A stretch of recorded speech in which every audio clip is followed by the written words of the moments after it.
सद्गुरु साईनाथ महाराज की जय। अथ श्री साई सच्चरित्रम अध्याय 1। पुरातन पद्धति के अनुसार श्री हेमाडपंत श्री साई सच्चरित्र का आरंभ वंदना द्वारा करते हैं। प्रथम श्री गणेश को साष्टांग नमन करते हैं, जो कार्य को निर्विघ्न समाप्त कर उसको यशस्वी बनाते हैं, और कहते हैं कि श्री साई ही गणपति हैं। फिर भगवती सरस्वती को, जिन्होंने काव्य रचने की प्रेरणा दी, और कहते हैं कि श्री साई भगवती से भिन्न नहीं है, जो कोई स्वयं ही अपना जीवन संगीत बयान कर रहे हैं। फिर ब्रह्मा, विष्णु और महेश, जो क्रमशः उत्पत्ति, स्थिति और संहार करता है, और कहते हैं कि श्री साई और वे अभिन्न हैं, वे स्वयं ही गुरु बनकर भवसागर से पार उतार देंगे। फिर अपने कुल देवता श्री नारायण आदिनाथ की वंदना करते हैं, जो कि कोंकण में प्रकट हुए। कोंकण वह भूमि है जिसे श्री परशुराम जी ने समुद्र से निकालकर स्थापित किया था। तत्पश्चात वे अपने कुल के आदि पुरुषों को नमन करते हैं।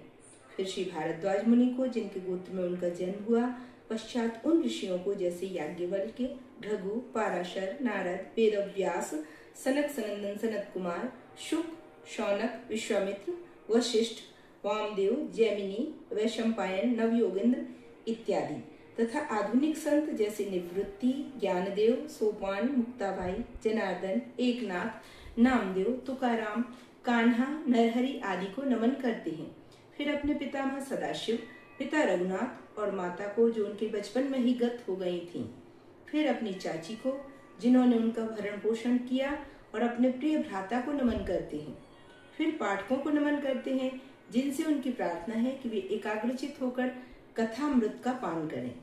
अंत में श्री सच्चिदानंद सद्गुरु श्री साईनाथ महाराज को, जो कि श्री दत्तात्रेय के अवतार और उनके आश्रयदाता हैं, और जो ब्रह्म सत्यम जगन मिथ्या का बोध कराकर समस्त प्राणियों में एक ही ब्रह्म की व्याप्ति की अनुभूति कराते हैं। सर्वश्री पाराशर, व्यास और शांडिल्य आदि के समान भक्ति के प्रकारों का संक्षेप में वर्णन कर अब ग्रंथकार महोदय निम्नलिखित कथा प्रारंभ करते हैं। सन 1910 में मैं एक दिन प्रातःकाल श्री साईं बाबा के दर्शनार्थ मस्जिद में गया। वहां का विचित्र दृश्य देख मेरे आश्चर्य का ठिकाना न रहा कि साईं बाबा मुंह हाथ धोने के पश्चात चक्की पीसने की तैयारी करने लगे। उन्होंने फर्श पर एक टाट का टुकड़ा बिछाया, उस पर हाथ से पीसने वाली चक्की रखी, कुछ गेहूं डालकर पीसना आरंभ कर दिया। मैं सोचने लगा कि बाबा के चक्की पीसने से क्या लाभ है। उनके पास तो कोई और है भी नहीं, वे अपना निर्वाह भिक्षावृत्ति द्वारा करते हैं। इस घटना के समय वहां उपस्थित अन्य व्यक्तियों की भी ऐसी ही धारणा थी, परंतु उनसे पूछने का साहस किसे था। बाबा के चक्की पीसने का समाचार शीघ्र ही सारे गांव में फैल गया। उनकी यह विचित्र लीला देखने तत्काल ही नर नारियों की भीड़ मस्जिद की ओर दौड़ पड़ी। उनमें से 4 निडर स्त्रियां भीड़ को चीरती हुई ऊपर आईं, और बाबा को बलपूर्वक वहां से हटाकर उनके हाथ से चक्की का खूंटा छीनकर उनकी लीलाओं का गायन करते हुए उन्होंने गेहूं पीसना प्रारंभ कर दिया। पहले तो बाबा क्रोधित हुए, परंतु फिर उनका भक्ति भाव देख वे शांत होकर मुस्कुराने लगे। पीसते पीसते उन स्त्रियों के मन में ऐसा विचार आया कि बाबा के ना तो घर द्वार है, ना कोई बाल बच्चे हैं, ना कोई देखरेख करने वाला ही है।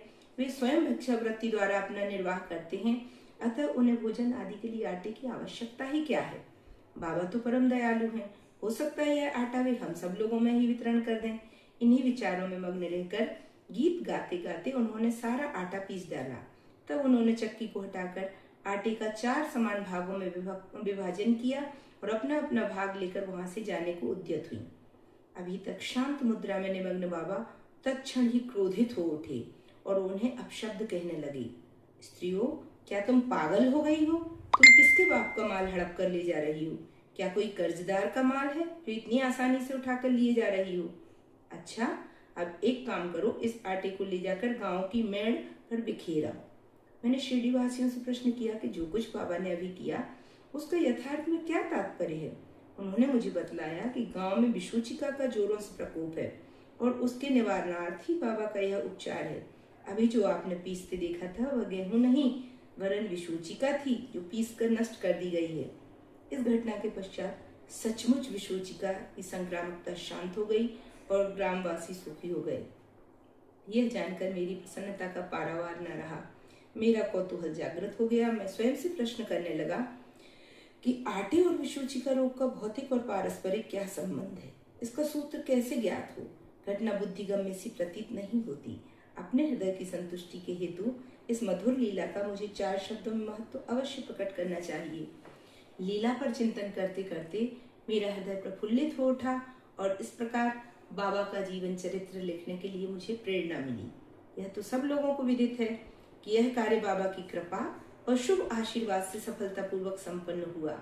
शिरडी वासियों ने इस आटा पीसने की घटना का जो अर्थ लगाया वह तो प्रायः ठीक ही है, परंतु उसके अतिरिक्त मेरे विचार से कोई अन्य अर्थ भी है।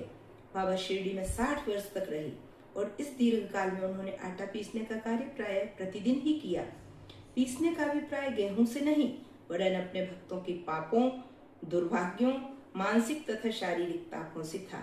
उनकी चक्की के 2 पार्टों में ऊपर का पार्ट भक्ति तथा नीचे का कर्म था।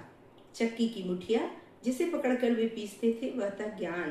बाबा का दृढ़ विश्वास था कि जब तक मनुष्य के हृदय से प्रवृत्तियां, आसक्ति, घृणा तथा अहंकार नष्ट नहीं हो जाते, जिनका नष्ट होना अत्यंत दुष्कर है, तब तक ज्ञान तथा आत्मानुभूति संभव नहीं है। यह घटना कबीरदास जी की इसके तदनुरूप घटना की स्मृति दिलाती है। कबीरदास जी एक स्त्री को अनाज पीसते देखकर अपने गुरु निपट निरंजन से कहने लगे कि मैं इसलिए रुदन कर रहा हूँ, जिस प्रकार चक्की में अनाज पीसा जाता है उसी प्रकार मैं भी भवसागर रूपी चक्की में पीसे जाने की यातना का अनुभव कर रहा हूँ। उनके गुरु ने उत्तर दिया, घबराओ नहीं, चक्की के केंद्र में जो ज्ञान रूपी दंड है उसी को दृढ़ता से पकड़ लो। जिस प्रकार तुम मुझे करते देख रहे हो उससे दूर मत जाओ, बस केंद्र की ओर अग्रसर होते जाओ और तब यह निश्चित है कि तुम इस भवसागर रूपी चक्की से अवश्य ही बच जाओगे। श्री सद्गुरु साईनाथार्पणमस्तु। शुभम भवतु। श्री सच्चिदानंद सद्गुरु साईनाथ महाराज की जय।